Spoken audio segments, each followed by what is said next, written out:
I am going to give you the quick and dirty on how to build very simple AI applications with a design framework called Bubble.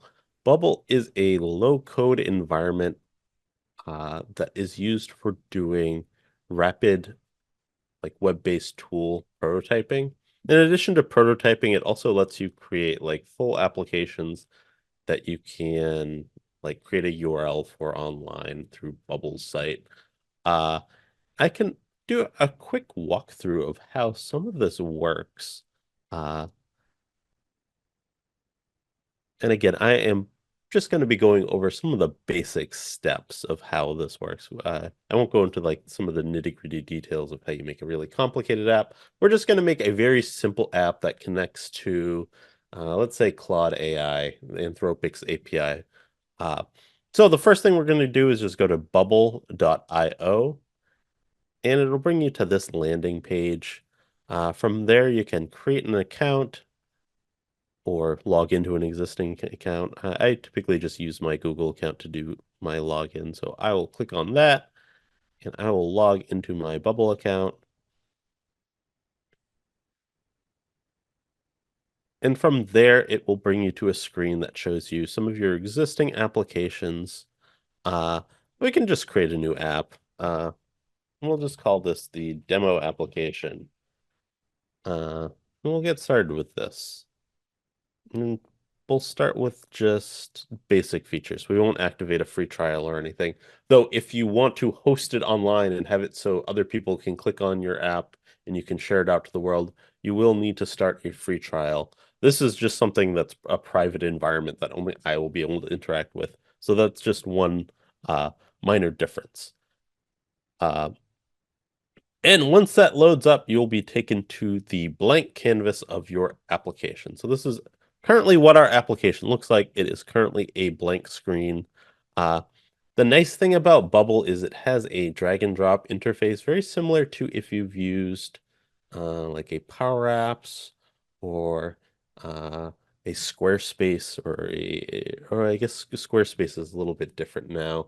Uh, but certainly like a letterpress where you can drag visual elements from a panel on the left onto your canvas to slowly create your app without actually having to code anything. So, for example, if I wanted to add, like, let's say, a text element onto my application screen, what I would do is I'd click the visual element for the text label and I just drag it onto the screen.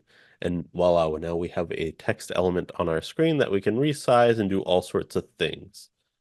So for this particular text element, how about we give it the title? How about this is like the title at the top of our application for what our application is all about. So to actually edit this text label that I just placed, what we'll do is we'll go to the property panel associated with this text element that we just placed. It'll just be this floating panel. Right now, its main property for what it contains is this little edit me box that I've highlighted right here, and I can just type in whatever we want to call this application. So I'll call it like demo application. Uh, and also within this property panel are all the different things that we can do with text. So we could potentially raise its font size from being font size 14 to maybe font size 36. We could make it bold. We could center it within the text box. We could do all that kind of cool stuff. Uh, right now, I'll just kind of center it. Uh, this is kind of a minor thing, but right now, if there's different tabs on this properties panel for the element. One of them is layout. Uh, right now, it's set to be what's called a fixed container, fixed element type, which means that we can like freely move this text element around the page. And wherever we drop it is essentially where it drops on the screen for the person that loads this page. So if I like drop it in the lower left over here and we go to like preview this page, the end user will see it in that exact spot that we place it. Now, this isn't always ideal because we don't know exactly what size screen that our end user is going to be working with. So it isn't always great to use like this fixed setup. Sometimes it's better to do what's known as a like dynamic row or column setup, which will automatically adjust based on the size of the screen that our user is working with. So now if uh, our user is working with a mobile phone, it'll dynamically adjust the content accordingly. Uh, that's just one thing to keep in mind when building an app. For right now, we'll go back to like the fixed setup since uh makes it a little bit easier for just doing a demo, and we'll just place the demo right here. We know it, this my screen size, which is the only person that's going to be using this demo app. So this is fine.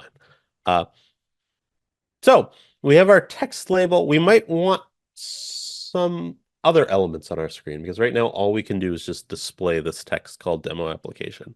Ideally, we want to build a short application where the user can type in like a query of some sort or content that gets sent off to the AI. So in addition to this text label, we also need an input element for taking in the user's text. And the way that we can do this is we can scroll down our little list of different elements that we can place, and we want to look for an input. Now we could use either like the standard text input or the multi-line input if we want to be able to type in multiple lines of information. For our purposes, we can just use like the simple single line input, uh, and it'll look kind of like this. Uh, it has if we click on the input element and we look at its uh element like the little selector panel here for its different properties, you'll notice that there's this placeholder parameter. Uh, what this is essentially the gray text that appears in the text box before you type in it that clues the user into what they should type into that. Uh, in our case, we want to let our user like know that they can enter text for the AI, let's say. Uh, so just let them know that they can type in text here and that this is what's going to be sent off to the AI. And we can preview this. We can click that preview button to see what this will look like for our end user. And here we have our text label with the title. And here we have our text input. And it says enter text for the AI. And you'll notice as soon as we start typing, that preview text goes away. That text is just to clue the user into what they should do with that text input. So that is looking good so far. We have our label. We have some sort of input for our user to interact with. Uh, the next thing we need is we need some sort of output text label, and we also need a button for our user to press to send whatever they typed into off to the AI. Uh, the way that we can do this is we can add, and this is kind of a crude way of doing things, but it gets the job done. Maybe if there's a lot of interest, I can show some slightly more technical ways of like holding and displaying text than what I'll be doing here, but we'll do quick and dirty. So I'm going to place another text label, and I'm not going to put any text in it just yet because this is going to be the text label that holds the response from the AI. The other thing I'm going to do is I'm going to grab a button element from that panel and I'm going to place it underneath our text input. And we're going to go to the property panel for this button. There's this property called label, and this is essentially what the button will say. And we want it to just be like, we want it to like submit text or just submit. Just a simple button that they click to submit whatever they want to be sent off to the AI to get sent off to the AI. Okay, so now we essentially have all the elements we want in our application, right? We have a text input that the user can type in. We have a button that they can click so that we can send that information that they typed in off to the AI. And we also have this text box that will collect the response that the AI gives and display it for our user. The next thing we want to do is we want to connect a way for for our application to communicate with the AI, with Claude or Anthropic's API. Normally, we'd have to go into the API documentation associated with whatever AI model that we want to build our app for and figure out like how we structure our JSON to access that API model. But Bubble kind of simplifies the process for us. We can go over to the side here where it says plugins. We can click that button.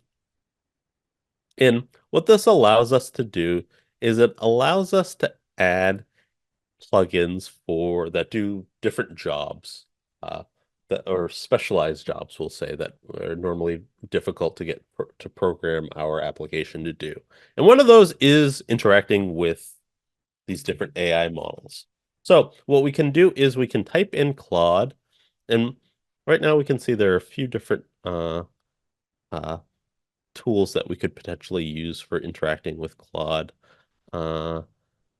There's one here called just Anthropic Claude AI, and we have another Anthropic Claude.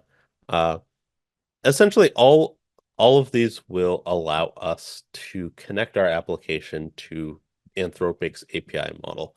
Now, I haven't tried all of these before. I think I've only used this first one. So we can try working with that one. And let's see. Once it's installed, you'll see it in your installed plugins like menu right there. So now that we see it, it should be available to us now when we go into our app and we create a workflow, which is what I'll be introducing. So now, so what we'll do next is we'll click back to our design tab and we'll go back to our the previous screen of what we've designed so far. And what we want to do is we want to click on that submit button that we created, and we want to go to the properties panel associated with that button, and we want to add a workflow. Essentially, we want to add it so when this button is clicked, it does something. So we'll click that add workflow button.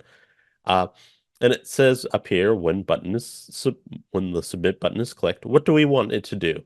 And the way that we set up actions that get performed when that button is clicked is we can click this little like white button underneath the when action, and we can actually set some sort of action to be performed when that button is clicked. Now, Bubble allows us to do a whole number of different things. We could have it navigate to a different page. We could have it send out an email. But we want it to do something related to that plugin we just installed, that Anthropic Claude plugin that we installed. So we'll go down to our plugin actions, and we'll see that we have an action specifically related to Anthropic AI, this Anthropic create a message. And we want to click that one. And it gives us like this default setup for a message. It says we're going to use the Claude 3 Opus model, which is fine. That's Claude's like it used to be Claude's most sophisticated model. Now they have Claude 3.5 Sonnet, but this is still a pretty good model. We can set the number of tokens for our response, so we can throttle the length of a response this way. So it's not like we're spitting out 5,000 words to do a relatively simple query. So for our purposes, maybe we'll just bump this up to like 500 or something as the maximum allowed tokens. And now this is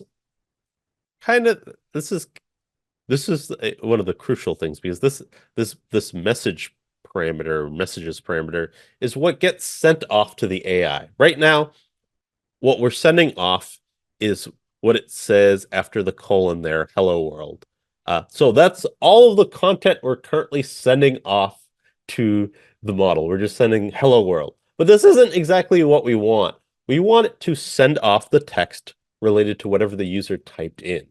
And the way that we grab that text that the user used in or the user typed into that text input is we go back to the design page and we look at the name of that text input that we created. So you'll notice the the name in blue there, input enter text for the A, is the name of the text input that we created. So we can reference that within that workflow that we created. We can go back to our workflows and we can click on that Anthropic action that we created. And instead of it saying hello world, we're going to delete that. And what we're going to put in instead is we're going to click this insert dynamic data button.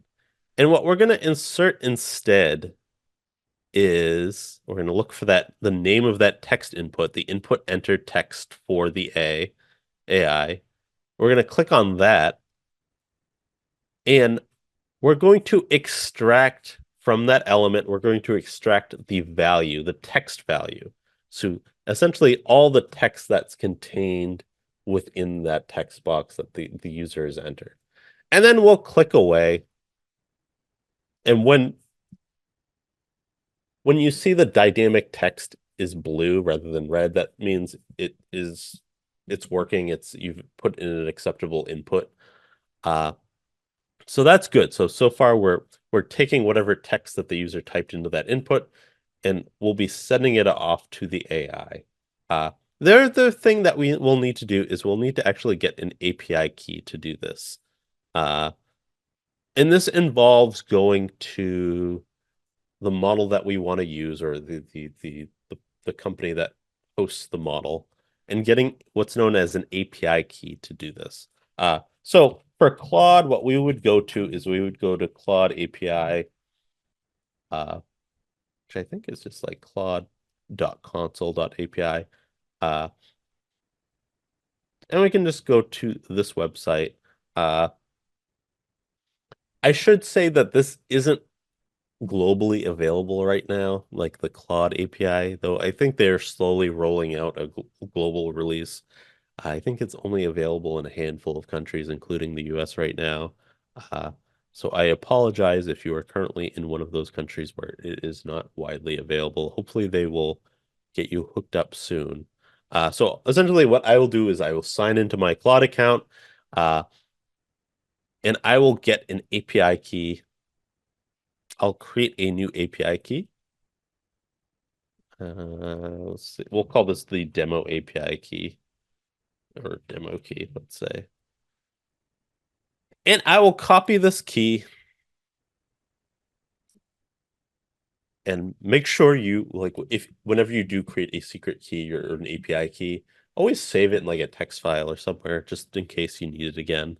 So I will copy this key, I will close this, and then I will go back to our Bubble application and I'll enter that key. I'll click enter API key, and I'll just paste that key here just so that the plugin can utilize that key and properly access our Anthropic AI account so that we can get charged and it'll actually run the queries. So once I've pasted in that API key, we can go back to the design page and we can go back to the workflow for that button. So now we should have everything in place for this particular step of our submit button action. So the next thing we want to happen is so we have our first step, which is sending the message off to Claude, essentially taking the user input and sending it off to Claude. The next thing we want to do is we want to collect that response and we want to do something with it. Now, there are a number of ways in which we can store the response from Claude or from Anthropic and display it to our user. Like I was saying before, I'm going to go with a very simple way of working with it. And I am going to use what's known as a state variable to hold that data. So what I will do is I will click the index, or essentially the page element, the canvas element, the stuff that's holding all the text. And what I will do is I will click the little eye here, and this will pull out a element inspector for custom states. And what I want to do is I want to create a new custom state that will essentially hold, the custom states are almost like temporary variables. if you're somewhat familiar with programming. And we want to create a temporary state for holding that information, for holding that response from Claude. So we'll call this like Claude response. And what we want it to do is we want it to be just like a basic text variable. And we'll create that. We don't have to set a default value for it or anything. We can just leave it as it is. So we have this Claude response state, and it's a text type variable. It's going to be holding text. So with that created, we can go back to our workflow. We can click on that workflow tab, and we can click on add in another action. And what we want to do is we want to go down to, let's see, what do we want to do? We want to go to the element actions, and we want to do a set state action. So we want to set the state for that state variable that we just created. And what we'll do is we'll click on the element that we saved that state under. So it was under that index, that page. And then we'll select the state. So the state was Claude response. And now we have to set like what value do we want to store in this state? And we want to store the result from the previous step, from step 1, where we sent information off to Claude. We want to store it from the result of that. So we'll click on like result of step 1. And this is where it can get kind of confusing. So like the result actually contains a lot of information. It contains like timestamp information of when we sent it off. It contains like the model name. Ultimately, the only thing we want to pull from this result is just the text response that the AI is spitting out. And to access this, we'll click on the body, this body's content, and we will click on the first element, first item of that body's content. And what we want is just the text of that. And then we can click away. And if it's blue, that's when you know it should be working okay. So this is good. So we have currently, in our first step, we're sending whatever information our user typed into the text box off to the AI. And in the second step, we're taking that response and we're storing it within this custom state called Claude response. So right now, this should be working okay. The last thing we want to do is we want to look at that text box or that text label that we created for storing the AI's response. We just want to change that so that it is properly displaying that custom state, that Claude response. So what we'll do is we'll look for that index, and we're going to be looking for that Claude response custom state that we associated with the index. And then we can kind of click, we can just click away, and if it's blue, that's when, you know, it's correct. It's correct, correctly matches the text type that we have set. And right now, this should be it. We should be good to go with this. So we will test this out. We'll click that preview button at the top, and we'll try this out. We'll be like, hello, what is your name? We'll ask it a pretty simple, naive question. And then we can see it working, a little like line going off the top, and then our response is now in that text label. My name is Claude. It's nice to meet you. Ask it, what is the capital of France? And you can see it, little progress bar at the top. Now, there are things that we could do to actually have like loading buttons on the screen, but that gets into more complicated stuff. Right now, I just wanted to show you how do you make a very simple form where you can take user input, click a button, have it spit out a response. And this essentially accomplishes that. This accomplishes the goal that we set out. So we can close our preview. And if we were satisfied with this and we wanted to deploy this so other people could see it, we could upgrade this application to be deployment ready. We could click that upgrade to deploy, and we could get a URL for this, and we could have this ready to go and be sent out for our users to play around with. And this is how essentially you can use Bubble AI to make a very simple but like highly usable AI application. Thank you, everyone. If you have any questions or comments, or if you want to see a more sophisticated version of this, like what else we could do, like if we could make these more complicated, I think Peter will be sharing either an email or form that you can send questions to or comments to. Uh, I hope this has been helpful. I know I went through a lot of information very quickly, uh, but I just wanted to kind of lay out the basics for you with this. Thank Thanks, you, Devin. everyone. I will be posting a link on the YouTube page to an Ask Devin forum. So if you Perfect. have follow-up questions. Thanks, everybody.